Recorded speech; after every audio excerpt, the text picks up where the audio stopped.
Assalamu alaikum students. Today we will start exercise number 2.6 of chapter number 2. इस exercise में हम पढ़ेंगे synthetic division. Synthetic division आपके page number 35 पे definition लिखी हुई है. Synthetic division is the process of finding the quotient and remainder when a polynomial is divided by a linear polynomial. In fact, synthetic division is simply a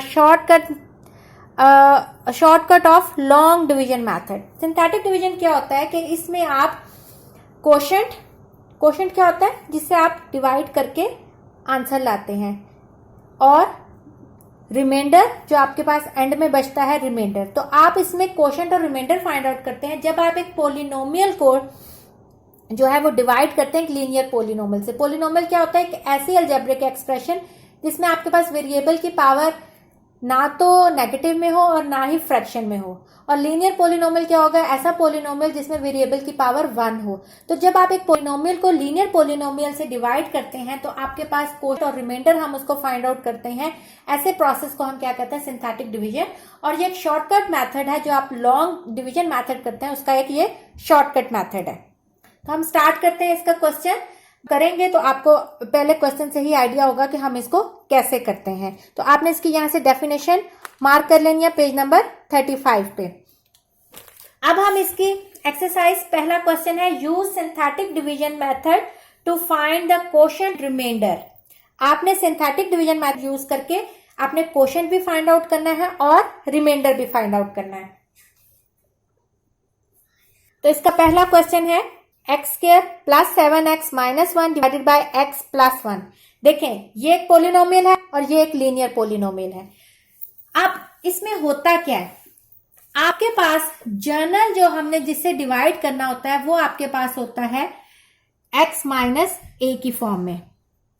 ठीक है, और ये जो चीज है आपके पास, हमने इसको x माइनस ए की फॉर्म में लिखना होता है. ठीक है, तो हम लिख सकते हैं x माइनस ए की फॉर्म में इसको लिखना है. ये मैंने सिर्फ आपको समझाने के लिए किया है. तो अगर हम x प्लस 1 को x माइनस ए की फॉर्म में लिखें तो x माइनस, आप क्या मल्टीप्लाई करेंगे कि आंसर आपके पास प्लस 1 आए. ठीक है, तो अगर आप इसको माइनस 1 से मल्टीप्लाई करेंगे, ये माइनस x माइनस ए का और ये माइनस, तो ये क्या आपके पास x प्लस 1 नहीं बनता? दोबारा बता रही हूं, आपने x माइनस ए की फॉर्म में लिखना है. ठीक है, या आप इसको समझने के लिए भी ऐसे भी कह सकते हैं कि अगर हम x plus 1 is equal to 0 है तो x जो है वो माइनस 1 के बराबर है. ठीक है, या अगर आप देखें कि हम इसके मुताबिक देखें जो आपकी एग्जाम्पल में किया हुआ है कि ये आपके पास x प्लस 1 है, हमने इसको x माइनस ए की फॉर्म में लिखा. x माइनस ए की फॉर्म में लिखने के लिए हमने क्या करना है? x माइनस ए की फॉर्म में लिखने के लिए कि हमारे पास एंड में x प्लस 1 बने, x माइनस ए आपके पास कोई ऐसी चीज होगी कि आंसर आपके पास x प्लस 1 आए, तो ये आपके पास माइनस 1, यानी ये माइनस 1 हुआ. तो इसका मतलब a जो है वो आपके पास क्या आ गया? यहां माइनस 1. ठीक है, तो हम कह सकते हैं कि so a is equal to minus 1. अब करना क्या है? आपने जो इसके कोफिशिएंट है ना उनको लिखना है. कैसे? आपने ऐसे एक लाइन लगानी है. सबसे पहले जो सबसे बड़ा कोफिशिएंट जो आपके पास हाईएस्ट पावर वाला है एक्स स्क्वायर, उसका जो कोफिशिएंट है एक्स स्क्वायर का कोफिशिएंट यहां क्या है? 1, उसको लिखेंगे. उसके बाद एक्स का कोफिशिएंट यहां क्या है? प्लस 7, तो 7 लिख दिया. और कांस्टेंट क्या है? माइनस 1. दोबारा बता रही हूं, हमने क्या किया? हमने अब इस तरह अरेंज करके हमने जो हाईएस्ट पावर का जो कोफिशिएंट है वो सबसे पहले लिखा, फिर उससे लोवेस्ट और एंड में कांस्टेंट का. अब ये जो आपके पास a की वैल्यू निकली जो कि है माइनस 1, उसको हम यहां लिखेंगे. माइनस 1 मैंने आपको ये बताया कि आप ये समझने के लिए ये भी कर सकते हैं कि x प्लस 1 अगर हम 0 को इक्वल करें तो x इक्वल टू माइनस 1, लेकिन लॉजिकली ये ठीक नहीं है. हमने x माइनस ए उसका डिवाइजर होता है, तो x माइनस ए का मतलब है x माइनस, और a ऐसी चीज है जो मिलके x प्लस 1 बना रही है, तो उसकी जगह माइनस 1 आएगा. तो ये a आपका पास माइनस 1 हो गया. अब पहली वैल्यू आपने एज इट इज नीचे उतार लेनी है. इनको कोफिशिएंट लिखने के बाद पहली वैल्यू एज इट इज नीचे उतार लेनी है। फिर आपने इसको इससे मल्टीप्लाई करके यहां लिखना है, -1 को इस 1 से मल्टीप्लाई करके, तो क्या आ जाएगा -1 यहां लिखना है। अब 7 -1 क्या हो गया 6, 7 में से 1 गया, प्लस माइनस जो भी आप करना है, अगर यहाँ +1 होता तो हम प्लस करते हैं, यहाँ -1 है, माइनस करेंगे आंसर आ जाएगा 6। अब इसी -1 को अब आपने इस 6 से मल्टीप्लाई करके इसके नीचे लिखना है। तो -1 जब इस 6 से मल्टीप्लाई होगा तो ये बन जाएगा -6, माइनस माइनस प्लस, लेकिन साइन माइनस का आएगा। ठीक है, अब बता रही हूं पहली वैल्यू एज इट इज नीचे उतारते हैं, फिर जो ये नीचे उतर गई है ये इससे मल्टीप्लाई होकर दूसरे के नीचे आएगी, फिर जो दूसरे का सॉल्व करके आंसर आएगा वो फिर इससे मल्टीप्लाई होकर तीसरे के नीचे आएगी। अब ये जो आपके पास एंड में बचा है ये आपके पास रिमाइंडर है, जो आप डिवाइड करके पूरा प्रोसेस करके रिमाइंडर निकालते हैं, यहां ये आराम से रिमाइंडर आ गया। अब इसका कोशेंट क्या होगा, कोशेंट होगा, कोशेंट को हम रिप्रेजेंट करते हैं QX से। कोशेंट क्या होगा, रिमाइंडर को छोड़ के आपने उल्टा चलना है। उल्टा चलना है मतलब रिमाइंडर के से पहले जो वैल्यू होगी उसको खाली लिखना है, उससे पहले जो वैल्यू होगी उसके साथ x डाल देना है। अगर इससे फर्दर कोई वैल्यू होती तो x² होती, उससे फर्दर होती तो x3। दोबारा बता रही हूँ, क्वोशंट क्या होगा, रिमाइंडर को आपने छोड़ के जो उससे पहली वैल्यू होगी वो कांस्टेंट, उससे पहले वाली x का कोफिशिएंट हो गया, उससे पहले वाली x² का कोफिशिएंट x³ और इस तरह सो ऑन। और रिमाइंडर आपके पास इसमें क्या निकला है -7। ये आपके पास शॉर्टकट मेथड है, लॉन्ग डिवीजन मेथड की बजाय शॉर्टकट मेथड से हम इसका कोशेंट और रिमाइंडर फाइंड आउट कर लेते हैं। इस क्वेश्चन नंबर 1 का पार्ट 2 आप खुद करेंगे, मैं पार्ट 3 कराती हूं ताकि आप लोगों को ज्यादा समझ आए, उसके बाद आप इसका पार्ट 2 करिएगा। अब देखिए हमने x - a की फॉर्म में लिखना था, यहां ऑलरेडी x - a की फॉर्म में है यानी x - 2। ठीक है, तो हमारे पास x - a की फॉर्म में यानी x - 2 की फॉर्म में मौजूद है।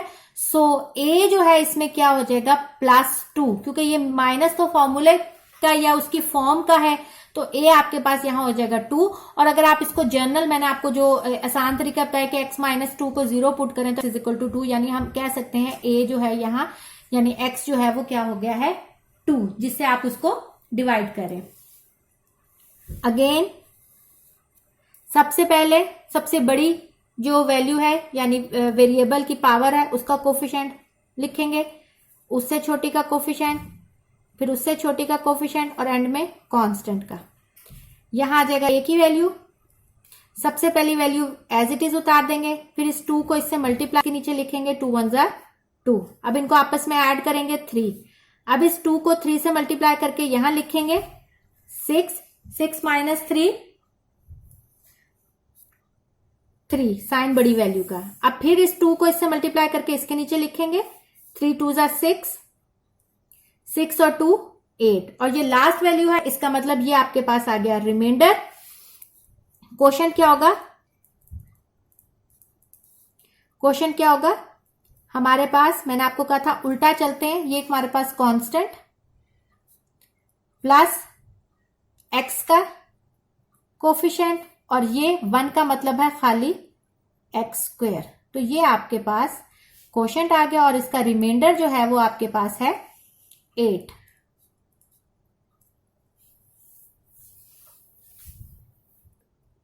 स्टूडेंट्स आपके पास सिंथेटिक डिवीजन को हम यूज कर सकते हैं। पहला उसने आपको दिया हुआ है कि अगर आपने क्वोशंट और रिमाइंडर फाइंड आउट करना है, आपका गिवन पोलिनोमियल डिवाइड हो रहा है किसी लीनियर पोलिनोमियल से, जो कि अभी हमने क्वेश्चन किए थे उस तरह।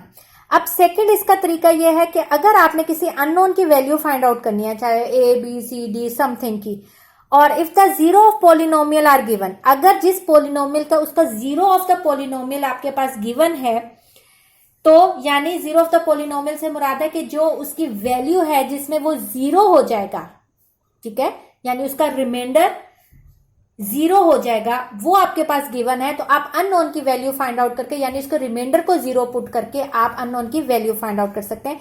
तो अब जो क्वेश्चन नंबर 2 है वो इस टाइप का क्वेश्चन है कि अगर आपने अननोन की वैल्यू फाइंड आउट करनी है और आपको zero of the polynomial given है कि जिस पे आपका पॉलिनोमियल जो है वो जीरो हो जाएगा यानी रिमाइंडर जीरो हो जाएगा, तो आप किस तरह उसमें अननोन की वैल्यू फाइंड आउट कर सकते हैं।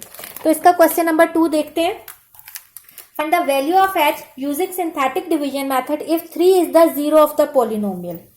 आपके पास पोलिनोमियल है, हमने कहा कि लेट ये जो आपके पास पोलिनोमियल है p ऑफ x वो क्या है 2x cube minus 3hx square plus, अब अगर आप देखें इसमें x का नहीं है, x का कोफिशिएंट ना होने का मतलब है कि x का कोफिशिएंट जीरो है। आपने सिंथेटिक डिवीजन में ख्याल रखना है कि आपने उसको उसी रेंज फॉर्म में लिखना है, यानी एक्स क्यूब के बाद अगर एक्स स्क्वायर नहीं है तो आपने उसके पॉलिनोमियल अगर एक्स स्क्वायर का कोफिशिएंट इसका मतलब जीरो है तो आपने उसकी जगह जीरो लिखना है, उसको स्किप नहीं करना। ठीक है, तो यहां आपके पास देखें एक्स का आपके पास कोफिशिएंट मौजूद नहीं था तो हमने उसको कहा कि इसका मतलब एक्स का कोफिशिएंट जीरो है जिसने उसको एक्स की वैल्यू को खत्म कर दिया, तो हम अपनी तरह से उसको कह सकते हैं कि यहां जीरो एक्स है और एंड में हमारे पास कांस्टेंट है 9। ठीक है, अब ये क्या है आपके पास as 3 is the zero of the polynomial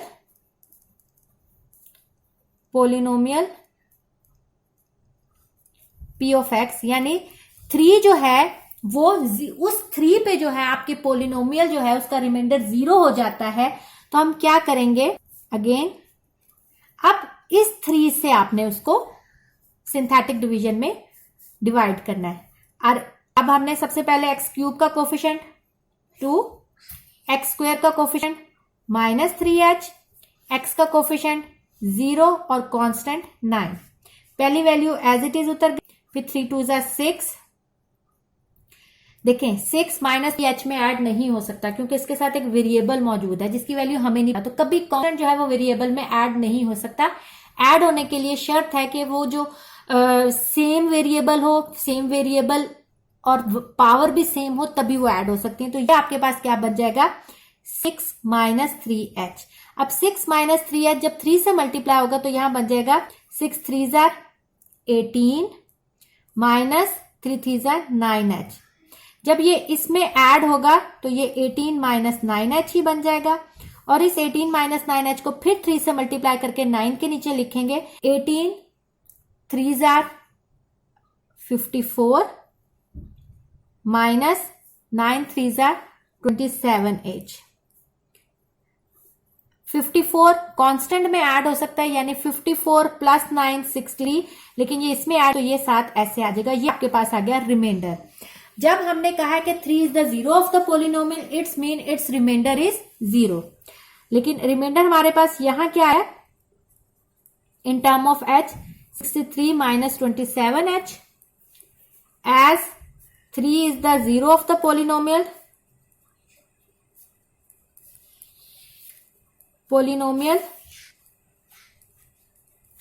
so its remainder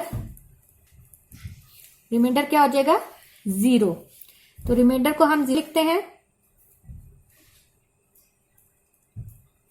reminder को 0 लिखे। रिमाइंडर आपके पास क्या आया 63 minus 27h is equal to 0, 27h is equal to minus 63, minus minus cut किया, h is equal to 63 over 27। Cutting करते हैं 3 से काटते हैं 3 9 जार 3 2 जार 6 1 जार 3 फिर 3 3 जार 9 3 7 जार, तो आप h की वैल्यू आ गई 7/3। यानी आप सिंथेटिक डिवीजन से कोई अननोन जो है उसकी वैल्यू फाइंड आउट कर सकते हैं अगर आपको उसने बताया हुआ है कि इस वैल्यू पे उसका जो रिमाइंडर है वो 0 होगा, तो हम उसकी अननोन की वैल्यू फाइंड आउट कर सकते हैं। इसका पार्ट 2 आप खुद करेंगे, इसका पार्ट 3 मैं करवा देती हूँ। -1 is the zero of the polynomial, आपने h की ही वैल्यू फाइंड आउट करनी है। अब आपको -1 जो है उस पे जो पोलिनोमियल का रिमाइंडर जो है वो 0 हो जाएगा। तो अगेन उसी पार्ट 1 की तरह है, पहले हम कहेंगे लेट p ऑफ x जो उसने हमें दिया हुआ है, पोलिनोमियल उसने हमें दिया हुआ है 2x³ अब देखें इसमें x स्क्वायर की वैल्यू नहीं है, तो इसका मतलब हम लिख सकते हैं 0x² प्लस 5hx माइनस 23। हमने x स्क्वायर क्यों लिखा है उसके साथ 0, क्योंकि x स्क्वायर यहां मिसिंग था इसके क्वेश्चन नंबर 2 के पार्ट 3 के पोलिनोमियल में, तो हमने उसकी अरेंजमेंट यानी जो ऑर्डर है वो खराब नहीं करना। x³ के बाद x स्क्वायर आता है, अगर x स्क्वायर नहीं है इट्स मीन कि उसका जो कोफिशिएंट है वो 0 है, उसकी वजह से उसने उस x स्क्वायर को क्या कर दिया है 0। तो ये आपके पास p ऑफ x आ गया as -1 is the zero of the polynomial p of x। तो अब हम लिखेंगे -1 2 0 5h और -23। पहला एज इट इज आ जाएगा, फिर इससे मल्टीप्लाई होगा -2 0 में ऐड होगा तो -2 -1 से मल्टीप्लाई होगा तो +2 हो जाएगा, तो ये बन जाएगा 5h + 2, क्योंकि 5h के अंदर 2 ऐड नहीं होगा क्योंकि ये सिंपल है और इसके साथ एक वेरिएबल है। अब इसको इससे मल्टीप्लाई करेंगे -5h -2, अब -2 -23 में ऐड होगा, लेकिन -5h एज इट इज आ जाएगा और -2 -23 में ऐड होके क्या बन जाएगा माइनस, लेकिन साइन माइनस का, तो ये आपके पास रिमाइंडर आ गया। रिमाइंडर जो है वो क्या है आपके पास -5h -25 as -1 is the zero of the polynomial. Zero of the polynomial मुराद है कि रिमाइंडर 0 कर देगा, so it's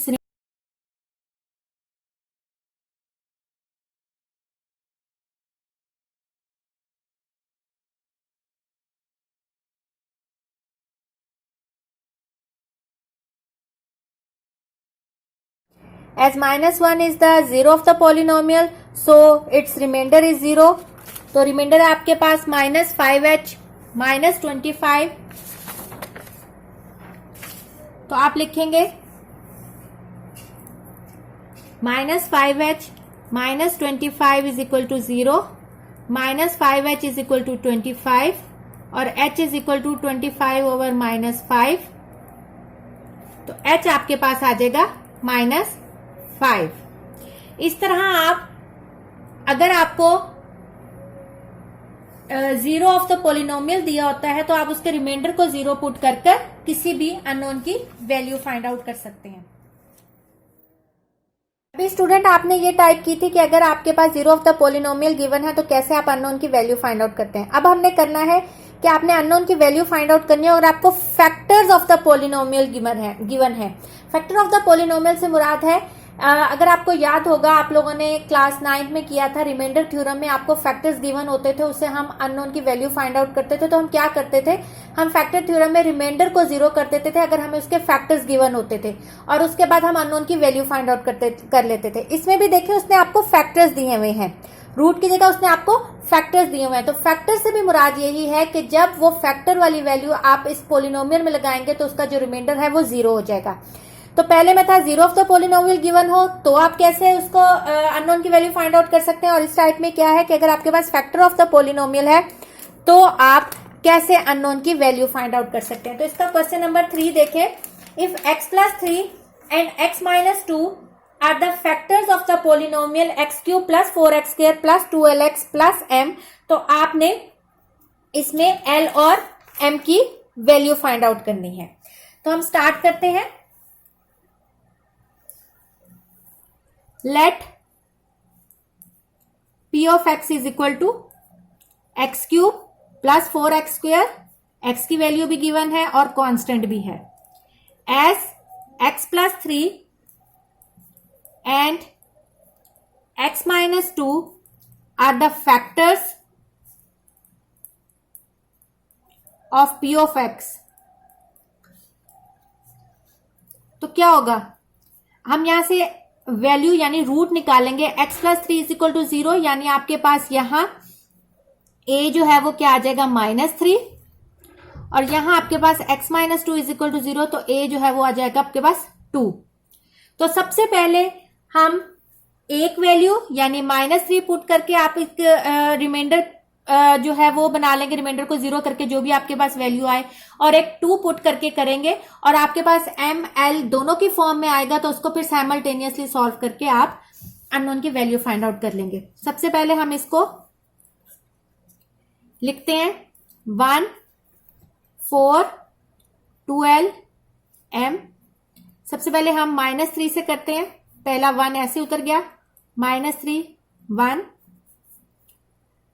-3 12 -3 में ऐड नहीं हो सकता क्योंकि इसके साथ वेरिएबल है और ये कांस्टेंट है। कभी भी सेम वेरिएबल जब तक ना हो और सेम पावर ना हो हम उसको ऐड नहीं कर सकते। अब ये इससे मल्टीप्लाई होगा -6l प्लस 3 3 9, तो ये आपके पास आ जाएगा 6l m -6l प्लस 9, तो ये आपके पास रिमाइंडर आ गया। रिमाइंडर क्योंकि वो इसका फैक्टर है तो रिमाइंडर को हम कर देंगे 0 के इक्वल, यानी m -6l plus 9 is equal to 0। इसको हम इक्वेशन 1 का नाम दे देते हैं। अब आपने इसी इक्वेशन को A2 पुट करके करना है, ठीक है, 2 पुट करके यही इक्वेशन 2 6 12 2l प्लस 12, और जब ये 2 इससे मल्टीप्लाई होगा 4l प्लस 24, तो रिमाइंडर आ जाएगा आपके पास m plus 4l plus 24।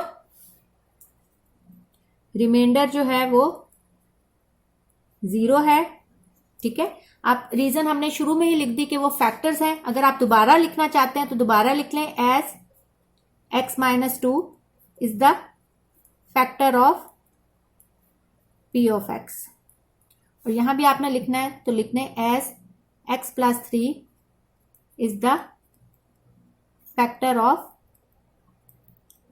p of x।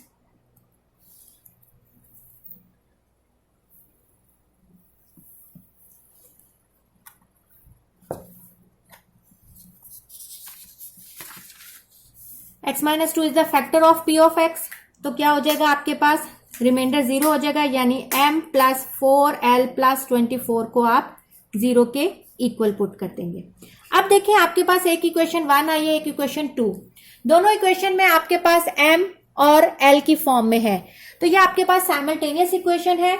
तो हम इक्वेशन 1 और 2 को अगर आप देखें, m और m अगर दोनों इक्वेशंस को हम सब्ट्रैक्ट करें तो m कैंसिल हो जाएगा और आपके पास l की वैल्यू आ जाएगी, उसको किसी भी इक्वेशन में पुट करके हम दोबारा l की वैल्यू निकाल सकते हैं। तो हम करेंगे सब्ट्रैक्ट इक्वेशन 1 एंड 2, तो हम लिखेंगे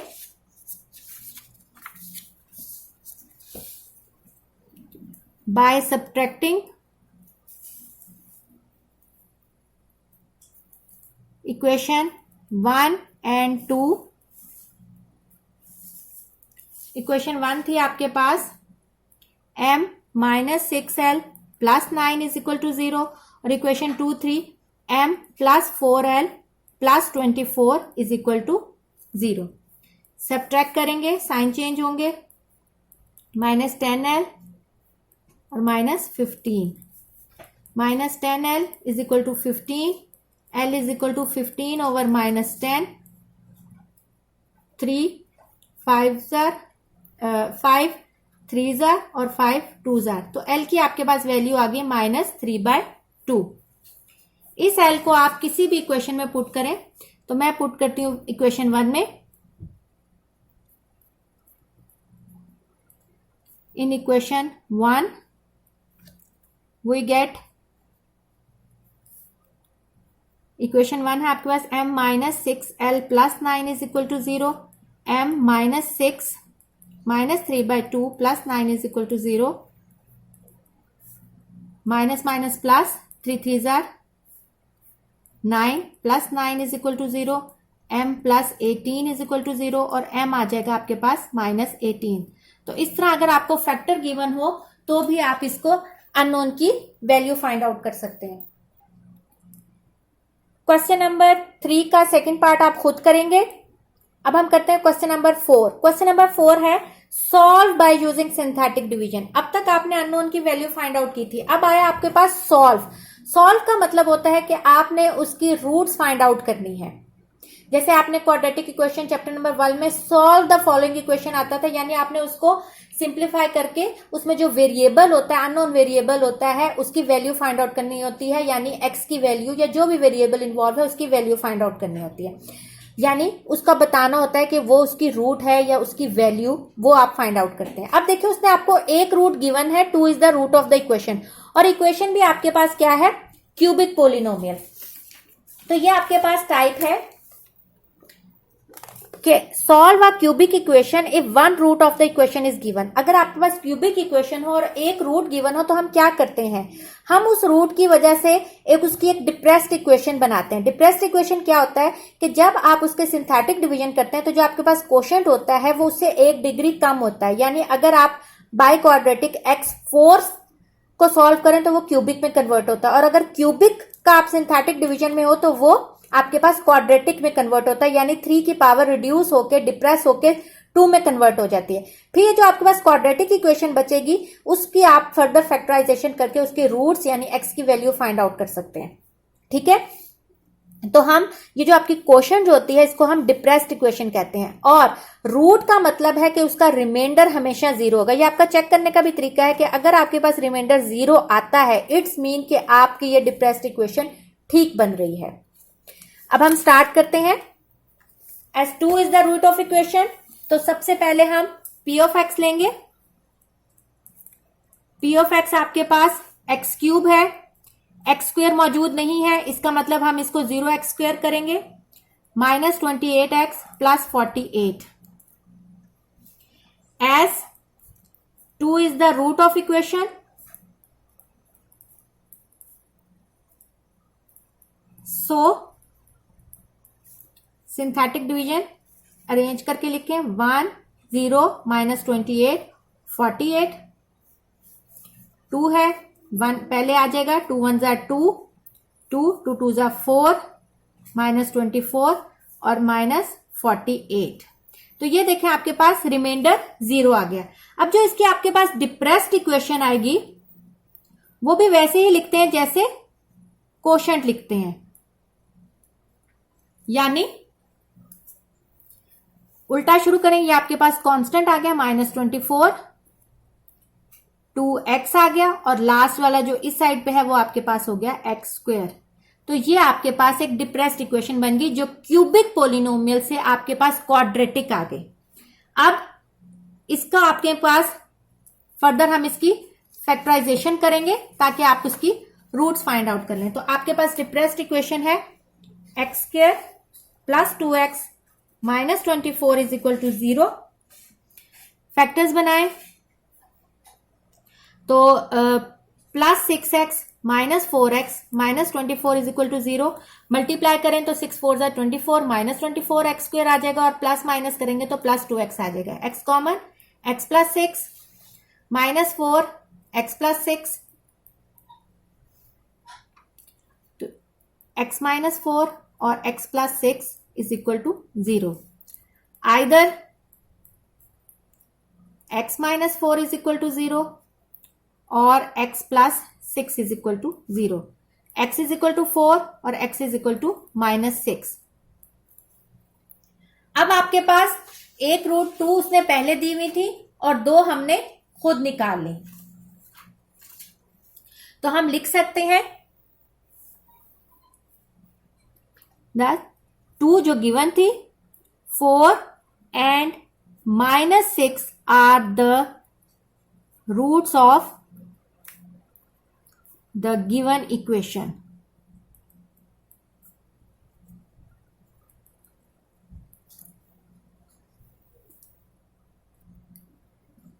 स्टूडेंट क्वेश्चन नंबर 4 का पार्ट 2 और पार्ट 3 आप खुद करेंगे। Question number 5 solve by using synthetic division, इसमें भी आपने सॉल्व करना है, लेकिन अब आप देखें आपको 2 रूट्स दी हुई है 1 and 3, और जो आपके पास इक्वेशन है क्यूबिक की जगह क्या है बाय क्वाड्रेटिक, यानी उसकी पावर 4 है।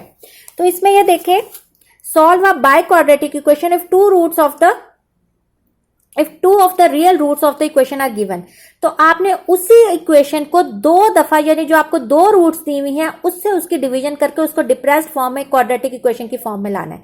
तो आपने जो आपके पास बाय क्वाड्रेटिक है उसको डिप्रेस करके क्यूबिक को, और फर्दर जो है उस क्यूबिक को डिप्रेस करके क्वाड्रेटिक में लाके फिर उसकी फैक्टराइजेशन करके उसकी रूट फाइंड आउट करनी है। और सॉल्व का मतलब है हमने अननोन जो वेरिएबल है उसकी वैल्यू फाइंड आउट करनी है। तो इसको हम स्टार्ट करते हैं। 1 and 3 are the roots of the equation. आपको 1 और 3 जो है वो आपको पास रूट्स दी हुई है इक्वेशन की। तो हम सबसे पहले कहते हैं लेट पी ऑफ एक्स जो है वो आपके पास है x4, क्यूब की वैल्यू मौजूद नहीं है तो इसका मतलब हम अपनी तरफ से इसमें 0x cube minus 10x square, constant भी आपके पास x की वैल्यू भी मौजूद नहीं है, वहां भी हम 0x लगाएंगे और प्लस 9। ठीक है, as 1 and 3 are the roots of given equation, so by synthetic division we get, synthetic division में आप इसको अरेंज करें।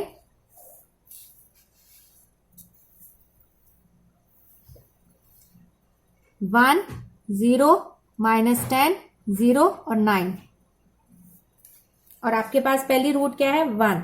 ये पहली वैल्यू एज इट इज आ गई, 1 1 1, 0 + 1 1, 1 1 1, -10 + 1 9, 9 1 9, 9 + 0 9, 9 1 सॉरी यहाँ -10 + 1 जो है -9 है, और जब -9 इससे मल्टीप्लाई होगा तो -9, और जब -9 फिर -9 फिर 1 से मल्टीप्लाई होगा तो -9 प्लस -9, और -9 जो है वो 0 आ गया। इसका मतलब इसमें रिमाइंडर 0 हो गया।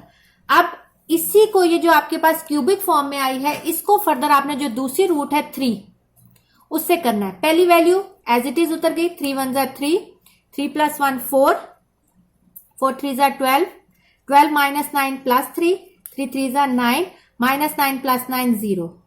अब देखें आपके पास बाय क्वाड्रेटिक से पहले क्यूबिक में आया और क्यूबिक से जो है वो क्वाड्रेटिक में आया। अब इसकी जो हमने डिप्रेस्ड इक्वेशन आपके पास बनेगी वो बनेगी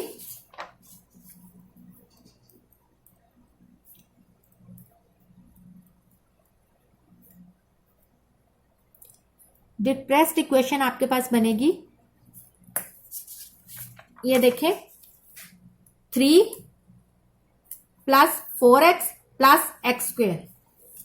तो हम लिखेंगे x² + 4x + 3 = 0। अब ये आपके पास क्वाड्रेटिक इक्वेशन आ गई, इसके फैक्टर्स बनाए, +3x + x, ये तो बहुत इजी है क्योंकि मल्टीप्लाई करके 3x² चाहिए और प्लस माइनस करके 4x, तो 3x + x मल्टीप्लाई करके 3x² होता है और ऐड करके 4x होता है।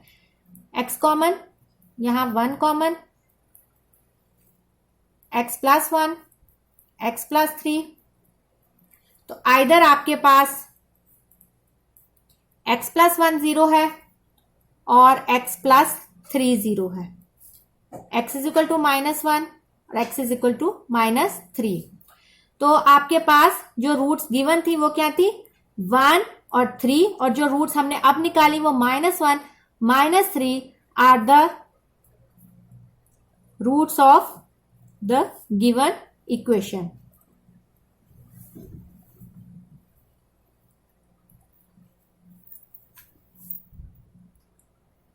स्टूडेंट क्वेश्चन नंबर 5 का पार्ट 2 आप खुद करेंगे, सेम इसी तरह है जैसे मैंने आपको ये पार्ट 1 करवाया। होप के आपको 2.6 में सिंथेटिक डिवीजन समझ आया होगा। सिंथेटिक डिवीजन में अगर हमने अननोन की वैल्यू फाइंड आउट करनी हो, जीरो पॉलिनोमियल हो, तब भी हम उसका रिमाइंडर को 0 पुट करते हैं, फैक्टर्स दिए हो तब भी रिमाइंडर 0 पुट करते हैं, और अगर आपको रूट्स दी हुई हो तो आप कैसे उसको क्यूबिक से क्वाड्रेटिक में डिप्रेस्ड इक्वेशन में लाते हैं, और बाय क्वाड्रेटिक से भी 2 दफा उनको रूट्स अप्लाई करके फिर क्वाड्रेटिक में लाके उसकी रूट्स फाइंड आउट करते हैं। इंशाल्लाह नेक्स्ट लेक्चर में हम 2.7 स्टार्ट करेंगे। टेक केयर स्टूडेंट्स, अल्लाह हाफिज।